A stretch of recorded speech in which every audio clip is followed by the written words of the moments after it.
Hi friends, మొన్నైతే SSMB 29, ఇప్పుడైతే రాజాసాబ్ అలాగే సలార్ 2.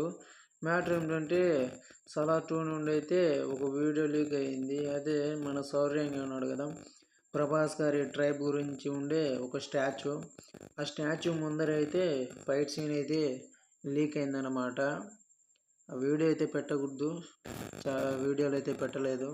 అలాగే రాజాసాబ్ నుండి కూడా ప్రభాస్ అన్న ఒక క్లాసిక్ మ్యారేజ్ పిక్ అయితే లీక్ అయింది. అన్న అయితే ఒక క్లాసిక్ లుక్లో అయితే ఉన్నాడు. అలాగే సలార్ రిలీజ్లో 1 వీక్ ఉండగానే బుకింగ్కి పెట్టిన ప్రతి షో, ప్రతి హాల్ అయితే ఫుల్ అయిపోయాయి. మరి సలార్ 1 ఇప్పటి వరకు ఉన్న రిలీజ్ రికార్డులు అయితే బ్రేక్ చేస్తుందో చేయలేదో కామెంట్ చేయండి. Waiting for March 21. మన ఛానల్ను కొత్తగా చూస్తున్నట్టయితే ఇలాంటి మరిన్ని వీడియోస్ కోసం లైక్, షేర్, సబ్స్క్రైబ్.